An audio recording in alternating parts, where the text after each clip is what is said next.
Are you feeling completely emotionally, mentally, and physically exhausted? And you just feel like you can't keep going?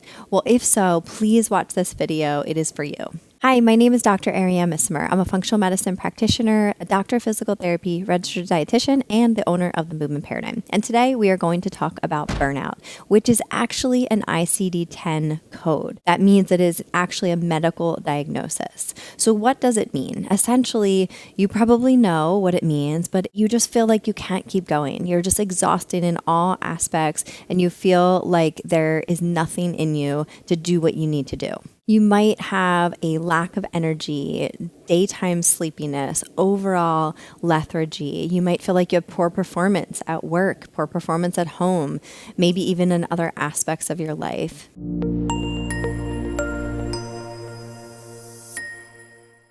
So when we're thinking about the nervous system or even our stages of stress, we have our state of social engagement where we're connected, we're mindful, we're grounded, we're curious, we're safe, and we are connected. When we are in a state of fight or flight, we are in survival mode. Our body and nervous system is doing everything it can to protect itself. So we are either fighting, so we could be angry, we could be frustrated, irritated, or we are flighting, so we're worried, anxious, might be even in a panic state. And then we have our free state where we are shut down, overwhelmed, disconnected. We could even be suicidal. This is where in this free state, we have blood sugar dysregulation, significant sleep disturbances. We can have feelings of exhaustion, feelings of fatigue, procrastination, where you just feel like you cannot do what you need to do despite knowing what you should do. It's important to recognize this because when we're looking at the stages of stress and we think of this general adaptation syndrome, we have stage 1, 2, and 3 stress. So when we start to get to the stage 3 stress, it becomes really challenging because this is where we feel burnt out. All right, so let's get into the important part. What can you do about it? The number one thing I want you to think of is being able to identify if there's any physical causes of your burnout. For example, do you have a medical condition like hypothyroidism or Hashimoto's? Do you have a nutrient deficiency like vitamin D or iron that's contributing to this depletion of energy that you are not able to do the things that you love and want to do? So this is going to require some investigation. So I would strongly encourage you to reach out to a functional medicine practitioner, a dietitian, even your doctor to help identify some underlying root causes of why you might be feeling this way. Number 2 is to focus on your sleep, not just the quantity of your sleep, how many hours a night you're getting, but the quality of your sleep. And this could look so different for each person, but it is one of the most important things to allow your body to restore, to repair, and to heal. So this could look like wearing blue light blockers after 7 p.m., finding a daily ritual that you use every night before you go to bed, using some down regulation techniques like breathing, vagus nerve exercises, somatic practices, yoga, hypnosis that you could use right before you go to bed. You could also focus on the temperature of the room, making sure that it's nice and cool, it's very dark, you're optimizing your natural circadian rhythm. So there's so many ways to improve sleep hygiene. My recommendation is just to start with one and make it a habit and just be consistent with your sleep patterns so that you can really optimize your natural sleep-wake cycle so that you can heal your body. Number 3 is sunlight. So ideally, you want to get 20 minutes of sunlight within the first 20 minutes of waking, not necessarily through a glass, but really direct sunlight. You don't have to look up into the sun, but you do want to be outside even on a cloudy day because the photons from the sun are still going to affect ultimately your cortisol level. So it's going to help naturally increase your cortisol production, which is supposed to increase in the morning, and it will help with melatonin production that night. So that means you are optimizing your hormones that are related to our sleep-wake cycle. Additionally, getting sunlight during the day can do so many things, not only from vitamin D perspective, but it can also just help with our overall mood. If we are consistent with sunlight, this can have a dramatic effect on our overall health and allow us to move out of that stage 3 stress, that burnout, into a state of social engagement and connection. If you are not able to get outside, and especially in the morning, you can use a sad light. So bright light therapy has been shown to be very, very helpful for the things that I've mentioned. And so this can be something where you can sit it up in front of you when you're eating breakfast, while you're having your coffee. If you're not able to go outside, this can be a great alternative. It's not as good as the sun, but it is a great alternative.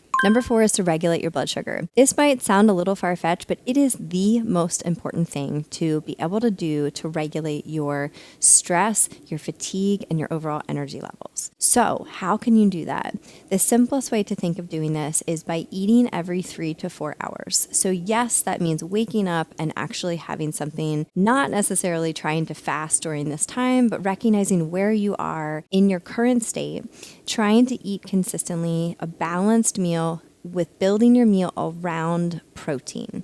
So this should be at least 30 grams, upwards of 40 grams for men per meal. And you're building the balanced meal around that to help stabilize your blood sugar. And when cortisol is very dysregulated and you wake up multiple times during the night when it is peaking too early, then this is an opportunity to have a little something before you go to bed. The 2 things I would recommend are either pumpkin seeds, which are going to have zinc and magnesium. So it's going to have a little bit of protein, a little bit of fat, a little bit of fiber to help stabilize your blood sugar. And it has magnesium, which is going to help with sleep. In addition to that, you could also try a scoop of peanut butter. Peanut butter is going to have tryptophan, which is going to help it's the precursor for serotonin, which is the precursor for melatonin. So this can help with mood as well as sleep regulation and balancing blood sugar throughout the night. Number 5, it wouldn't be me if I wasn't going to talk about vagus nerve exercises, somatic practices, meditation. All of these tools and strategies can be super helpful in regulating your nervous system. And so when we are in this burnout state and we're thinking we should, we keep procrastinating, it's hard for us to move forward, and you feel so fatigued emotionally, mentally, physically that you can't do anything. We want to think about getting into our body in a very positive way. So getting out of our head, getting into our body, and beginning to move and bring awareness to our sensations and feelings of our body. What is happening viscerally? So that can be something like one of my many vagus nerve exercises. Please feel free to check all of those out. It could be somatic practices. You can also check those out where you might be focusing on body drumming. So you're bringing your awareness to your physical body. You are shaking and trembling, shaking out, discharging any excess energy that you might have that is not serving you well. There's so many positive practices that you can utilize and begin to integrate, but in a very gentle way where it doesn't have to be all or nothing. It can be just a little bit and allowing you to explore at a deeper level your emotions, your feelings, your physical sensations. And lastly is reevaluation. So that means a reevaluation of everything, your work, your life, your relationships. Are you able to learn to set boundaries, to be able to say no when someone's asking you to do something and you have nothing left in you to give? And that last little bit of giving is what's really going to deplete you. Being able to acknowledge that and say no so that you can say yes to yourself. So being able to really look inward and everything that's in your life at the moment so that you can make some adjustments to allow yourself this amazing opportunity to live life to the fullest, to be able to be truly your authentic self, to be able to enjoy your work and maybe your kids, your family, your spouse, your significant other, just truly enjoy life and everything that it offers. So giving yourself that opportunity to do so is really important. If this was helpful, please give it a like, give it a share. Make sure you comment below. I'd love to hear where you are on your journey. And if you need help on your journey, we would love the opportunity to help. So reach out for a discovery session. You can also join us in the Movement Paradigm app. We have an amazing community there of people that are really dedicated to whole body health. And of course, that's what we're offering. So we want to help you heal and get to the root of your health issues. So know that you can overcome burnout, and we are here for you. All right. Have a great day.